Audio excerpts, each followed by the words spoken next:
Men are disturbed not by things, but by the views which they take of them. Epictetus, they tell you to be yourself. They tell you your thoughts are your own. They lie. Your mind is not a sanctuary. It is a war zone. Every idea, every belief, every fleeting emotion is a territory fought over by forces you barely perceive. Think of yourself as a nation, constantly under siege. Your borders, your convictions, are perpetually tested by invaders seeking to plant their flag in your consciousness. These invaders are not always malicious, nor are they always obvious. Sometimes they arrive disguised as good intentions, draped in the colors of social acceptance or the allure of instant gratification. A friend offering seemingly harmless advice, an advertisement promising happiness through consumption, a news headline designed to provoke outrage. All are strategic incursions, carefully planned to weaken your defenses and reshape your internal landscape. You are surrounded. Every waking moment is a negotiation, a surrender, or a battle. The problem is not that external forces seek to influence you. Influence is inherent to existence. The problem is your naive belief in the neutrality of your own mind. You operate under the delusion that your thoughts spring forth spontaneously, organically, free from manipulation. This is the most dangerous vulnerability of all. It is the open gate through which all manner of unwelcome ideologies march unopposed. You leave your home unguarded, expecting only virtue to enter.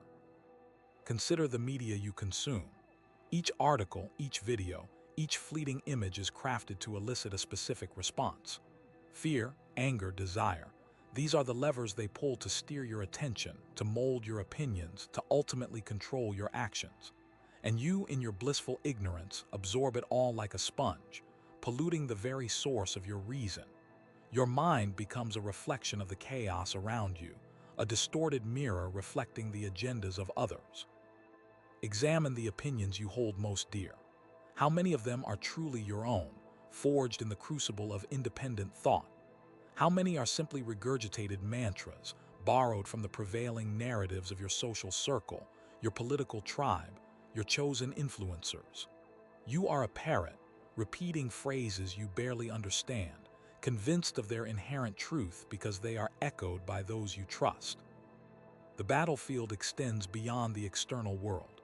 Your own internal biases, your ingrained prejudices, your unresolved traumas, these are also combatants within your mind, waging a constant war against clarity and reason.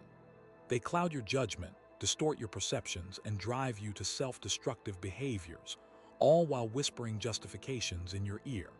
You are fighting a two-front war, besieged from without and within. To survive this constant conflict, you must first acknowledge its existence. Abandon the comforting fiction of mental autonomy. Recognize your vulnerability.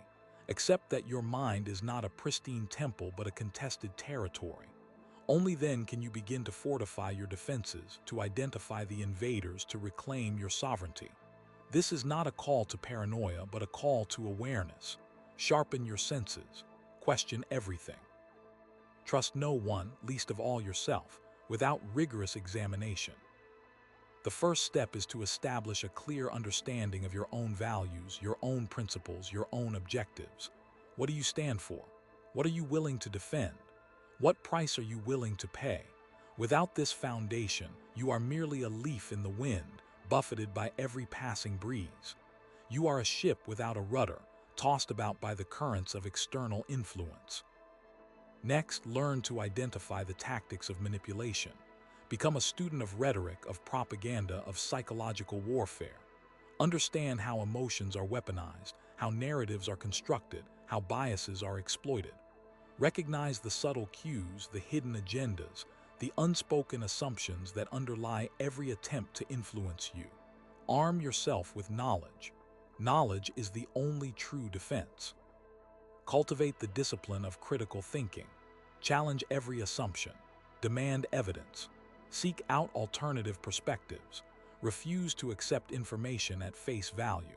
Become your own devil's advocate, constantly questioning your own beliefs, searching for weaknesses in your own arguments. Only through this rigorous self-examination can you hope to distinguish truth from falsehood, reality from illusion. Finally, learn to control your attention. Your attention is your most valuable resource, the key to unlocking your potential, the gateway to your own consciousness. Guard it fiercely. Do not squander it on trivial distractions, on mindless entertainment, on the endless stream of negativity that bombards you from all sides. Direct your attention with purpose, with intention, with unwavering focus. Reclaim your mind. Transform it from a battlefield into a fortress. Become the master of your own thoughts, the architect of your own destiny. The war is far from over, but with awareness, with discipline, with unwavering resolve, you can emerge victorious. You can become sovereign. To truly fortify the mind, understand its inherent vulnerabilities. It is not a blank slate, but a complex ecosystem shaped by evolution, by experience, by deeply ingrained biases. These biases are not flaws, but shortcuts, mental heuristics designed to navigate a world of overwhelming information. However, they can also be exploited, turned against you by those who seek to control your perceptions. The confirmation bias, for example, leads you to seek out information that confirms your existing beliefs, while ignoring contradictory evidence. This makes you vulnerable to manipulation, to propaganda, to any narrative that reinforces your worldview, regardless of its validity. Similarly, the availability heuristic leads you to overestimate the likelihood of events that are easily recalled, often due to their vividness or emotional impact.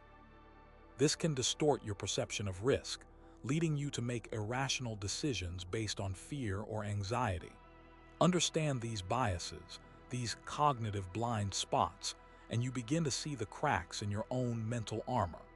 You begin to recognize the points of entry, the vulnerabilities that can be exploited by skilled manipulators.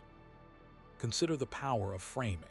The way a message is presented, the words that are used, the context that is provided, can profoundly influence how it is received.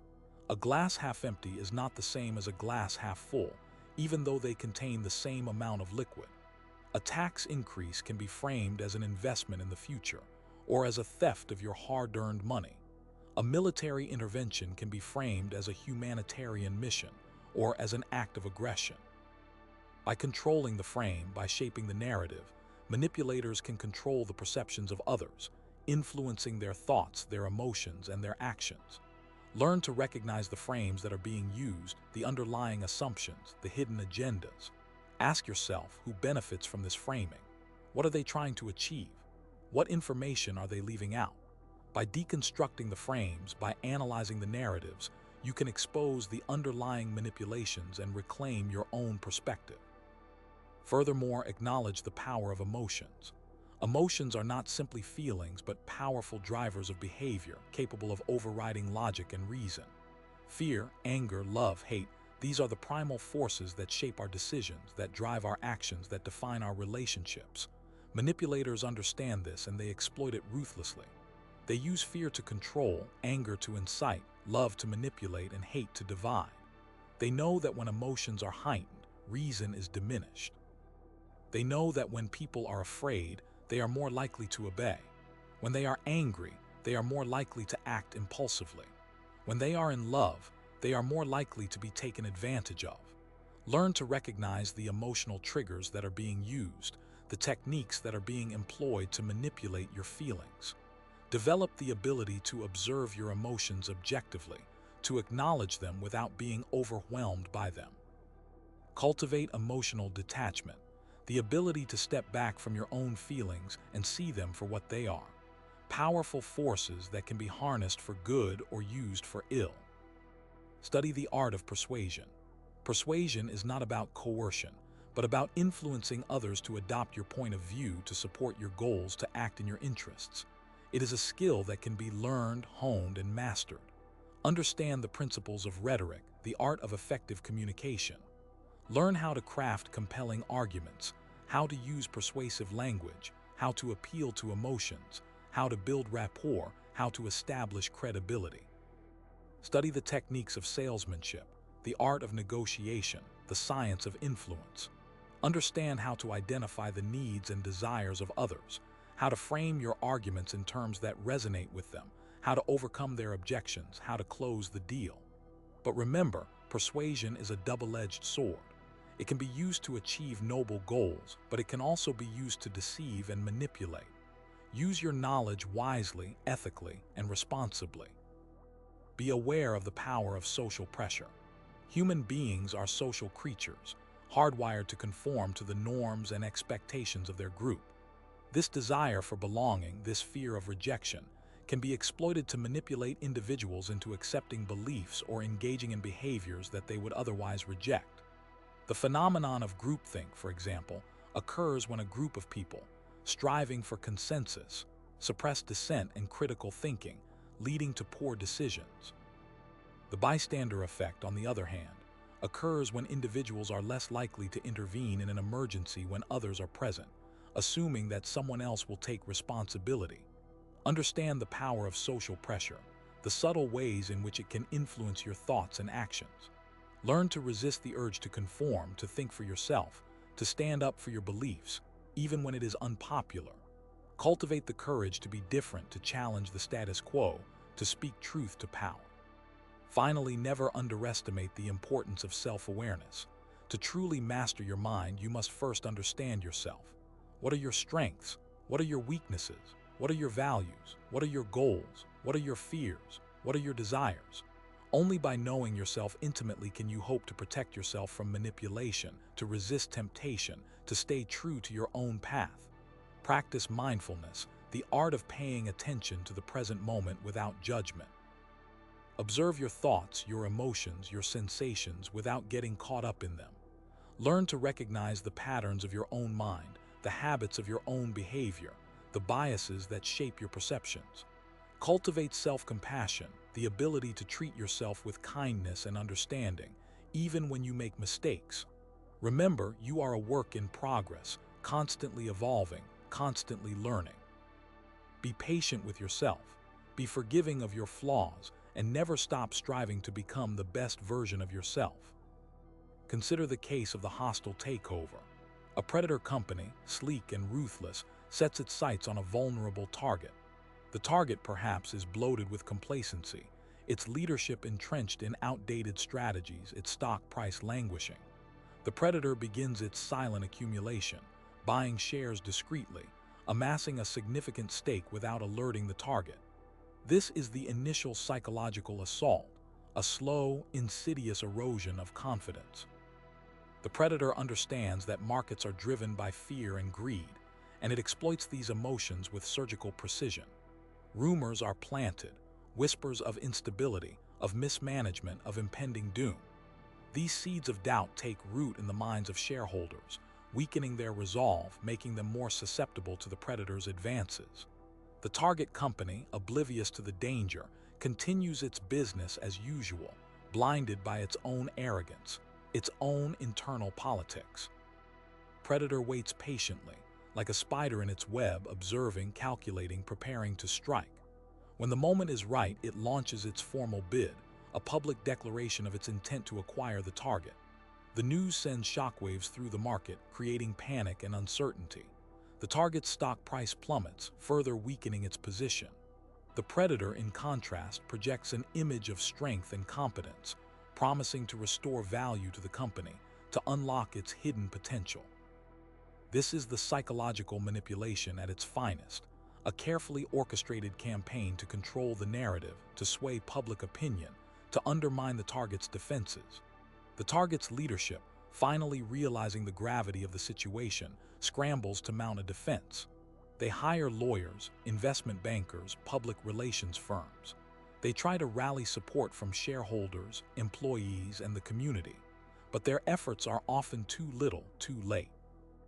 The predator has already gained the upper hand, controlling the flow of information, shaping the perception of reality. The target's internal divisions are exposed, its weaknesses amplified, its strengths diminished.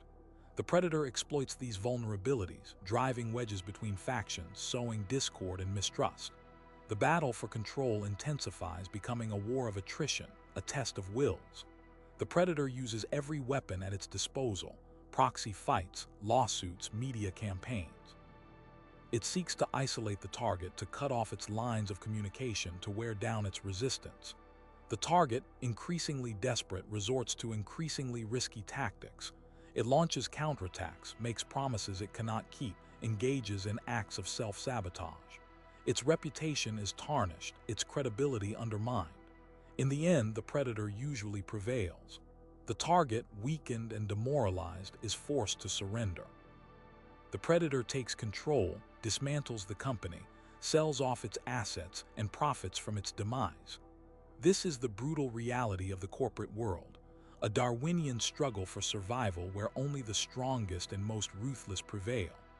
The takeover is not just a financial transaction, it is a psychological war, a battle for the minds of shareholders, employees, and the public. The predator understands that perception is reality, and it uses this knowledge to manipulate events to its advantage. The target, in contrast, is often slow to recognize the psychological dimension of the conflict, focusing instead on the financial aspects. This is a fatal mistake, one that ultimately leads to its downfall. The lessons of the hostile takeover are clear. In any competitive environment, the ability to understand and manipulate the minds of others is essential for success. You must be aware of your own vulnerabilities, and you must be prepared to defend yourself against psychological attacks. You must learn to control your emotions, to think clearly under pressure, and to make rational decisions based on facts, not fear. You must also be willing to take risks, to challenge the status quo, and to fight for what you believe in. The marketplace, the political arena, even your personal relationships are all battlefields where minds clash, where perceptions are manipulated, and where the stakes are high. Prepare yourself accordingly. The trap springs when weakness is mistaken for safety.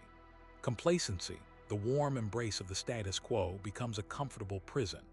The untended mind, like an unguarded fortress, is vulnerable to infiltration.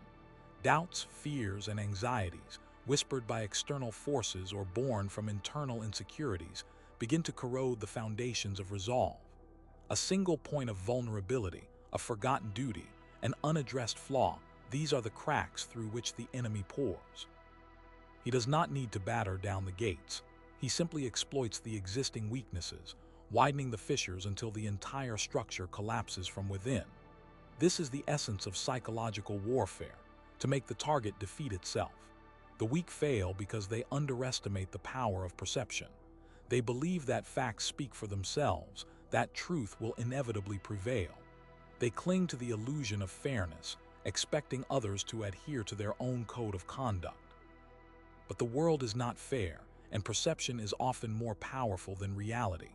A skillfully crafted narrative, repeated often enough, can transform a villain into a hero and a hero into a villain. The weak are unable to counter this manipulation. They lack the resources,